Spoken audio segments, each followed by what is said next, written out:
Shocking FDA bombshell. COVID shots linked to deaths of 10 kids' hidden data finally exposed. Hey everyone, let's talk about something huge that's just come out. The FDA Commissioner, Dr. Marty Makary, went on Fox News and Straight Up, said that internal data points to 10 children dying because of the COVID-19 vaccines. This isn't some wild rumor, it's coming right from the top of the FDA. Makary explained that this information was gathered during the previous administration, and now they're planning to release the details. He mentioned there appear to be 10 deaths in kids tied directly to the shots. Reports point to myocarditis, that's inflammation of the heart, as a key factor in these cases. An internal memo from the FDA's Vaccine Division Chief, Dr. Vinay Prasad, backed this up, saying staff reviewed reports of 96 child deaths from 2021 to 2024 and concluded at least 10 were related to the vaccination, with attributions ranging from possible to probable to likely. This all stemmed from a review of the Vaccine Adverse Event Reporting System, known as VAERS, where anyone can report issues after getting a shot. The FDA looked deeper into those reports and made these connections. Prasad called it a profound revelation. In his memo to staff, noting the agency is now acknowledging for the first time that the vaccines contributed to deaths in healthy young kids. What's even bigger is that this is leading to major changes at the FDA. They're talking about tightening up how vaccines get approved overall, no more fast tracking without solid proof they work and are safe, especially for groups like kids who were at low risk from the virus itself.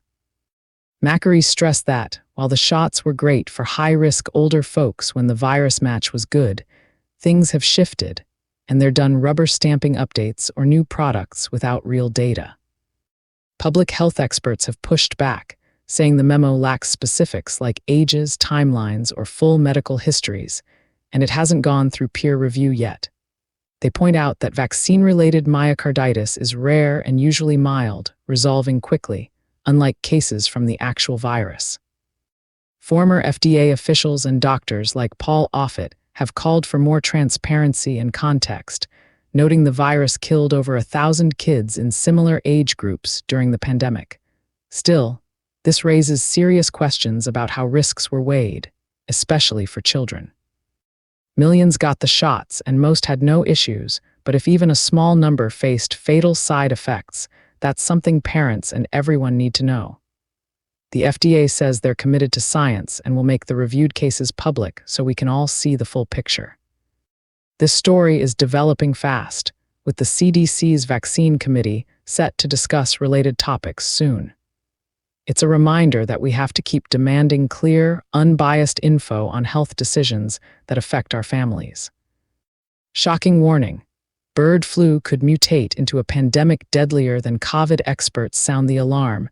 Hey folks, big news dropping that's got everyone talking about the next possible health crisis.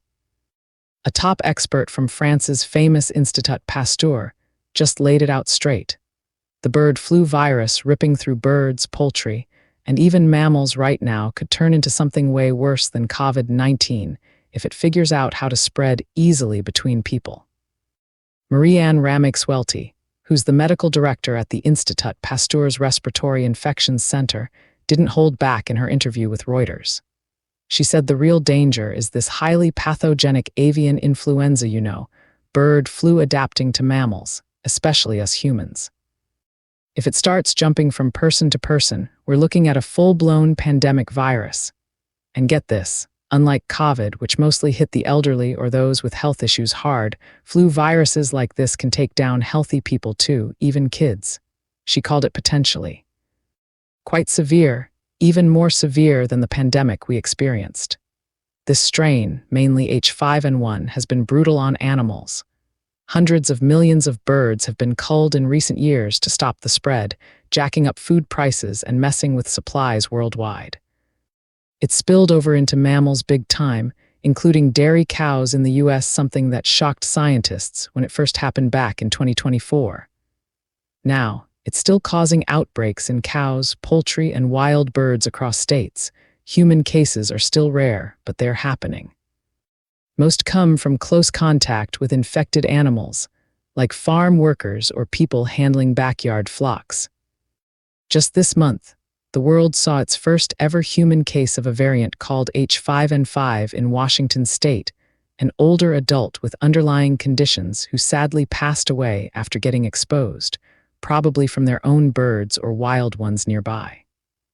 Globally, from 2003 up to now, the WHO has tracked nearly 1,000 human infections with these H5 viruses, mostly in places like Egypt, Indonesia, and Vietnam, with about 48% ending fatally.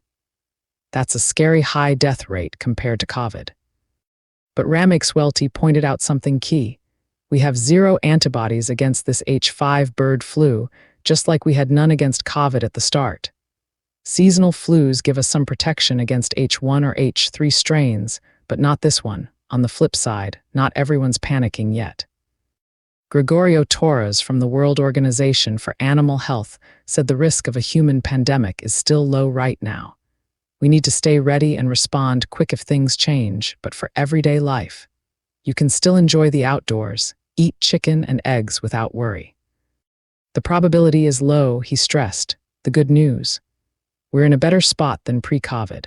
For flu viruses, we've got vaccine candidates lined up that can be made fast, plus stockpiles of antivirals that should work against this bird flu strain. The Institut Pasteur itself was quick off the mark with COVID tests back in the day, sharing protocols worldwide. Still, with the virus evolving, adapting to cows, and showing up in more mammals, scientists are watching closely. In the US alone this year, there have been dozens of human cases tied to dairy farms and poultry, mostly mild but a few severe. No person-to-person spread detected yet, and public health officials keep saying the general risk is low. But mutations happen, and if it gains that human transmission ability, things could escalate fast. This is why experts are pushing for better surveillance, testing in animals, and prep work now. Bird flu's been around, but this wave feels different with all the mammal spillovers. We learned hard lessons from COVID: transparency, quick action, global coordination. Let's not wait until it's too late again. Stories like this remind us health threats don't go away, they evolve. Stay informed, support good science, and yeah, maybe get that seasonal flu shot. It won't stop bird flu, but it helps overall. My videos are audio, which is something you can freely listen to without missing an episode while you clean, do dishes, or relax. Thank you for listening. I appreciate you. Follow so we can stay connected. Your support matters more than you know, and I appreciate every moment you give to listen. Your support is important to me, and it helps me a lot. Feel free to like, support, and subscribe. Crowning Thoughts True Speaker Copyright 2025 by Santiago D.C. Maria, licensed under Creative Commons Attribution. I love you all and stay blessed. Thank you for listening. Love always. Santiago D.C. Maria.